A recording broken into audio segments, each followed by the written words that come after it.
নমস্কার বন্ধুরা, সোমা কিচেন বাংলায় আপনাদের সবাইকে স্বাগত।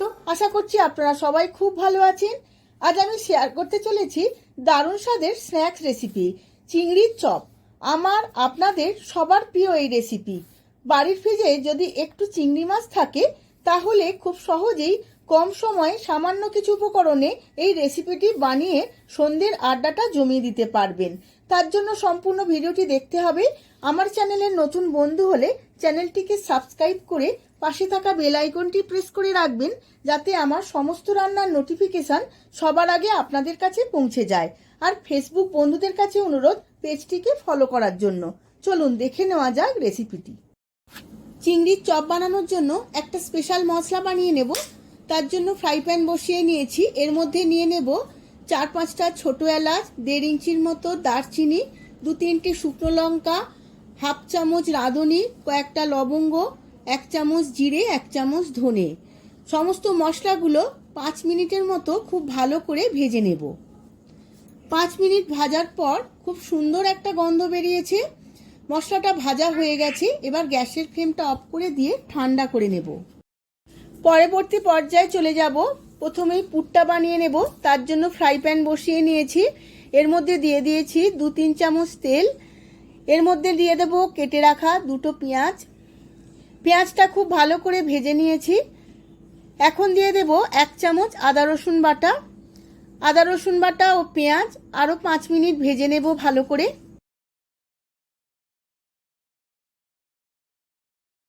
পেঁয়াজ আদা রসুন বেশ ভালো করে ভাজা হয়ে গেছে। এখন এর মধ্যে দিয়ে দিলাম অল্প একটু চিনি। চিনিটা খুব ভালো করে মিশিয়ে নেব। 3-4টে কেটে রাখা লঙ্কা কুচো এখন এর মধ্যে দিয়ে দেব। সমস্ত উপকরণগুলো খুব ভালো করে ভেজে নিয়েছি।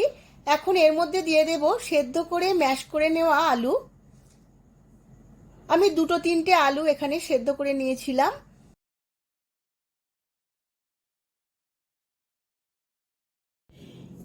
এবার এর মধ্যে দিয়ে দেব স্বাদ মতো নুন।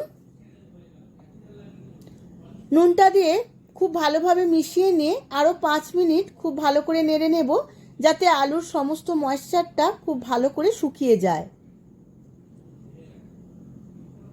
5 মিনিট খুব ভালো করে নেড়ে নিয়েছি। এবার এর মধ্যে দিয়ে দেব আগে থাকতে বানিয়ে নেওয়া মশলাটা। মশলাটা দিয়েও আমি খুব ভালো করে নেড়ে নেব। এবার গ্যাসের ফ্লেমটা অফ করে দেব। এবার চপের জন্য ব্যাটারটা বানিয়ে নেব। তার জন্য আমি 200 গ্রাম বেসন নিয়ে নিয়েছি। বেসনটা আমি ঠান্ডা জল দিয়ে গুলে নেব। এইভাবে ঠান্ডা জল দিয়ে বেসনটা গুলে নিলে চপগুলো খুব ক্রিস্পি হবে। এবার আমি 5 থেকে 7 মিনিট রেস্টে রেখে দেব। 5 মিনিট রেস্টে রেখে দেওয়ার পর দিয়ে দেব 1 চামচ কর্নফ্লাওয়ার, দেব 1 চামচ আদা রসুন বাটা, দেব 1 চামচ সাদা তেল, আর দিয়ে দেব স্বাদ মতো নুন, আর সবার শেষে দেব 1 চিমটে খাবার সোডা। এবার সমস্ত কিছু খুব ভালো করে 5 মিনিট ফেটিয়ে নেব। এইভাবে ফেটিয়ে নেওয়ার পর আরও 5 মিনিট আমি রেস্টে রেখে দেব। তার মধ্যে আমি চপগুলো গড়ে নেব। এদিকে আলুর পুরটা বেশ ঠান্ডা হয়ে গেছে। এবার কাঁচা চিংড়ি মাছ একটা নিয়ে এইভাবে আলুর পুরটা সমস্ত চিংড়ি মাছটা দিয়ে কভার করে নেব। মাঝখানে চিংড়ি মাছটা দিয়ে আলুটা এইভাবে পুরো চিংড়ি মাছটা কভার করে নিতে হবে। লেজের দিকটা আমি একটু খালি রাখবো, বেশি পুর দেব না। এইভাবে লম্বালম্বি করেই গড়ে নেব। দুটো হাতের চেটোয় করে একটু চেপে চেপে নিতে হবে, যাতে কোনো অংশটা ভেতরে ফাঁকা না থাকে। দেখুন বন্ধুরা, এইভাবে আমি গড়ে নিয়েছি একটু লম্বা করে। একটা গড়া হয়ে গেছে। আবারও আমি একটা দেখিয়ে দিচ্ছি। আবারও আলুর পুর নিয়ে নিচ্ছি। আবারও একটা কাঁচা চিংড়ি মাছ এর মধ্যে দিয়ে দেব। এইভাবে পুর দিয়ে সমস্ত চিংড়ি মাছটা কভার করে নেব। এইভাবে আমি বাকি চিংড়ি মাছগুলো কভার করে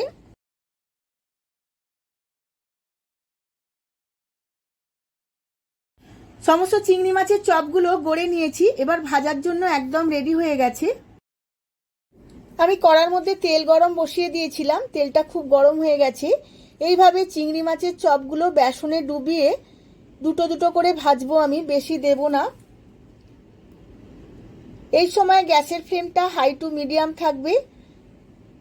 এইভাবে উল্টে পাল্টে চপগুলো 10-15 মিনিট ভেজে নিয়েছি। এইভাবে তেল ছেঁকে তুলে নেব।